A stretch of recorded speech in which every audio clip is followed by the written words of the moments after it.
시간 하나님 앞에 예배하며 나아가도록 하겠습니다. 우리 사도신경으로 우리의 신앙을 고백하겠습니다. 나는 전능하신 아버지 하나님 천지의 창조주를 믿습니다. 나는 그의 유일하신 아들 우리 주 예수 그리스도를 믿습니다. 그는 성령으로 잉태되어 동정녀 마리아에게서 나시고 본디오 빌라도에게 고난을 받아 십자가에 못 박혀 죽으시고 장사된 지 사흘 만에 죽은 자 가운데서 다시 살아났으며 하늘에 오르시어 전능하신 아버지 하나님 우편에 앉아 계시다가 거기로부터 살아있는 자와 죽은 자를 심판하러 오십니다. 나는 성령을 믿으며 거룩한 공교회와 성도의 교제와 죄를 용서받는 것과 몸의 부활과 영생을 믿습니다. 아멘. 할렐루야. 아멘. 우리가 이 시간 같이 하나님 찬양했으면 좋겠습니다. 우리 가운데 소망이 되시고 우리 가운데 참 위로자가 되신 우리가 그 놀라우신 우리 예수님을 우리가 이 시간 같이 함께 찬양하며 나아가도록 하겠습니다. 주님만이 소망이요 변함없는 반석이라 주님만이 온 세상을 비추시네 또 주님에서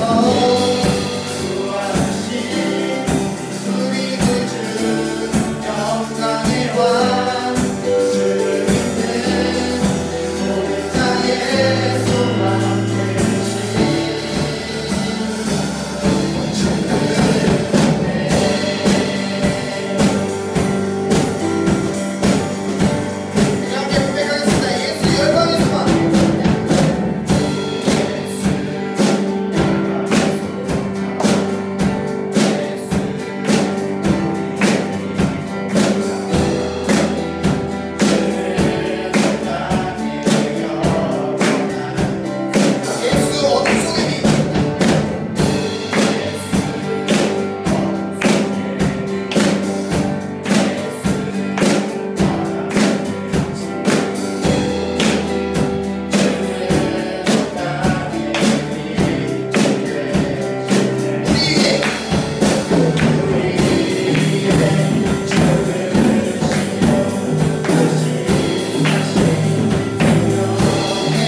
우리가 방금 찬양을 고백했던 것처럼 우리가 주님의 앞에 나아갈 때 우리는 자격이 없고 우리 힘으로 나아갈 수 없지만 예수님의 그 놀라우신 십자가의 보혈로 우리가 하나님 앞에 나아가서 예배할 수 있고 우리 이 자리 가운데 나와서 하나님 앞에 예배할 수 있는 것 같습니다. 우리가 이 시간 함께 같이 기도할 때 나를 너무나 사랑하셔서 죽기까지 사랑하신 하나님, 내가 이 시간 온전히 이 예배 가운데 나와서 하나님 한 분만을 바라보고 예배하기 원합니다. 주님, 우리의 예배를 기뻐 받아주시옵시고 우리 중등부 가운데 함께 하셔서 온전히 하나님의 그 놀라운 사랑을 예배 가운데 부어달라고 우리 시간 예배를 위해서 우리 자신들을 위해서 함께 같이 기도하며 나가겠습니다. 기도하겠습니다.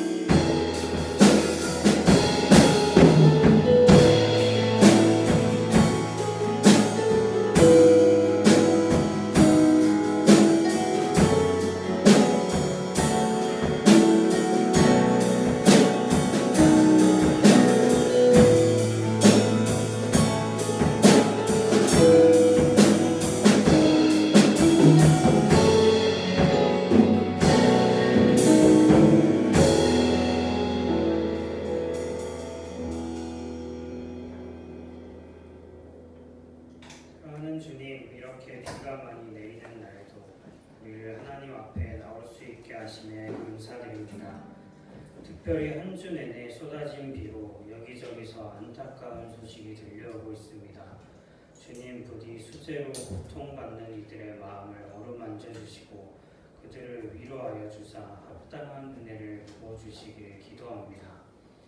또한 코로나19 바이러스로 한 달째 온라인과 오프라인으로 예배를 드리고 있습니다. 우리가 어려움에도 모일 수 있게 하심에 감사드리고 비록 이 자리에 있지 않더라도 함께 예배할 수 있게 하심에도 감사드립니다. 부디 우리의 예배가 하나님을 만나고 경험하는 시간이 되게 하여 주시고 각자의 삶의 자리에 나아갔을 때에도 우리의 삶이 또한 하나님께 드리는 예배가 되게 하여 주시옵소서.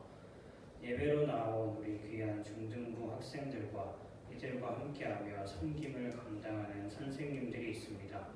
부디 이 중등부 공동체 모든 이들의 연약함을 보시고 우리가 주님으로 말미암아 약함 가운데에서 도리어 강함을 경험하는 은혜를 허락하여 주시옵소서.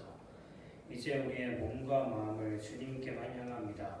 우리가 이 시간 인간의 말이 아닌 하나님의 말씀을 듣게 하시고 이 부족한 종의 연약함은 가려 주시옵소서. 예배의 시종을 주님께 맡기오며 이 모든 말씀 우리 주 예수 그리스도 이름으로 기도드렸습니다. 아멘.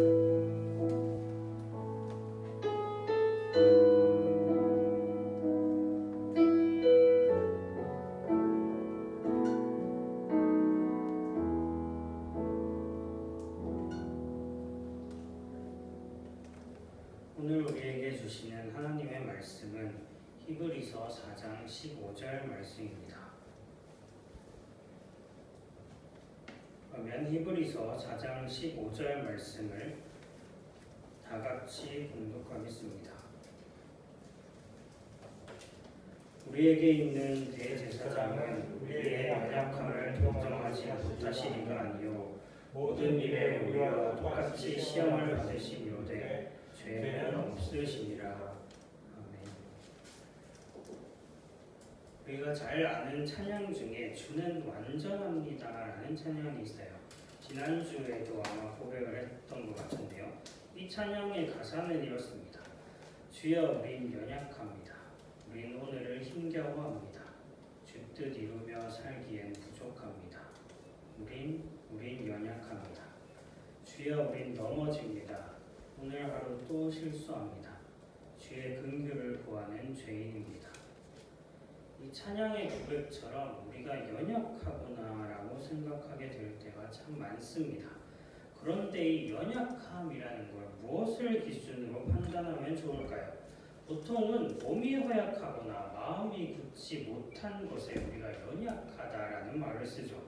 그런데 성경에서는 이 연약하다가 그것 이상의 의미를 갖고 있습니다. 왜냐하면 하나님과 그분의 말씀이 우리 삶의 기준이 되기 때문이죠. 그렇기에 찬양의 가사에서도 주 뜻 이루며 살기엔 부족합니다. 주의 긍휼을 구하는 죄인입니다 라고 고백하고 있는 겁니다. 그런데 하나님과 그분의 말씀이 기준이라고 하면 우리가 매우 난감해지는 부분이 있습니다. 그 부분을 오늘 말씀의 앞부분에 있는 12절과 13절이 말해주는데요. 우리 은수 선생님께서 12절과 13절 말씀을 한번 읽어주시겠어요? 히브리서 4장 12, 13절입니다. 6이 하나님의 말씀은 살아있고 활력이 있어 좌우의 날선 어떤 검보다 예리하여 혼과 영과 및 관절과 골수를 찔러 쪼개기까지 하며 또 마음의 생각과 뜻을 판단하니 지으신 것이 하나도 그 앞에 나타나지 않음이 없고 우리의 결산을 받으실 이의 눈앞에 만물이 벌거벗은 것 같이 드러나느니라. 이 말씀에 따르면 하나님 앞에서 하나님의 말씀 앞에서 우리의 마음의 생각과 뜻을 비롯해서 모든 것이 벌거벗은 듯이 드러난다고 해요. 그런데 그것이 다 드러날 때 우리 중 누가 하나님 앞에 떳떳이 서 있을 수 있을까요? 한 명도 없습니다. 누가 하나님 앞에서 의인이라고 온전하다고 말할 수 있을까요? 한 명도 없습니다. 그래서 우리는 심각한 곤경에 처해져 있죠. 성경에서는 그것을 죄라고 말합니다. 하나님과 우리의 관계를 가로막는 아주 심각한 문제죠. 하나님 앞에 하나님의 말씀 앞에 설 때 우리가 이렇게 모두 죄인이라는 사실은 우리가 벗어날 수 없고 우리 스스로는 해결할 수 없는 문제예요. 그런 면에서 우리는 참으로 연약한 존재이죠. 그리고 이 연약한 인간은 죄로 인해 하나님으로부터 분리되어 있기에 시험이 닥쳐왔을 때 스스로는 그걸 이겨낼 수가 없습니다. 그래서 오늘 말씀에서는 우리가 연약하고 시험을 받는다고 말하죠. 그렇다면 이 죄라는 곤경에서 우리는 전혀 벗어날 방법이 없는 걸까요? 그렇지 않습니다. 하나님께서는 이 곤경을 벗어날 수 있는 방법을 마련해 주셨어요. 그게 바로 대제사장이라는 사람의 존재에서 나타납니다. 히브리서 5장 1절과 4절을 보면 그 대제사장이 어떤 사람이고 무슨 일을 감당하는지를 알려주는데요. 우선 대제사장이 어떤 사람인가에 대해 1절과 4절이 말해줍니다. 여기서는 대제사장이 사람들 가운데 택한 자이자 하나님의 부르심을 받은 자라고 말해요. 이 점은 사람이 아닌 하나님께서, 그 누구도 아닌 하나님께서 죄의 문제를 해결할 수 있는 방법을 마련해 주셨다는 걸 보여줘요. 그리고 그 방법이 이제 대제사장을 통해 이루어지는데 1절에 나오는 사람을 위해 예물과 속죄하는 제사를 드리는 것이 바로 그거예요. 레위기에 따르면 제사장이 드리는 속죄의 제사는 대상에 따라서 분류가 되어 있는데요. 제사장 본인의 죄, 이스라엘 민족 전체의 죄, 통치자의 죄, 그리고 평민의 죄 이런 식으로 분류가 되어 있습니다. 그러면 하나님이 선택하신 제사장의 속죄 제사를 드림으로써 죄의 문제가 해결된다는 걸 알 수 있어요. 그런데 이때 히브리서에서는 제사장 본인의 죄에 조금 주목을 합니다. 그래서 2절에서 이렇게 말하죠. 그가 무식하고 미혹된 자를 능히 용납할 수 있는 것은 자기도 연약에 휩싸여 있습니다. 그러니까 하나님의 선택을 받은 제사장이라고 하더라도 그 역시 사람이기 때문에 죄로부터 자유로울 수 없다고 합니다. 그런데 오늘 말씀에는 이 제사장과 비슷하면서도 구별되는 새로운 인물이 등장해요. 14절인데요. 그러므로 우리에게 큰 대제사장이 계시니 승천하시니 곧 하나님의 아들 예수시라. 우리가 믿는 도리를 굳게 잡을지어다. 네, 바로 예수님입니다. 예수님을 우리에게 있는 큰 대제사장이라고 불렀어요.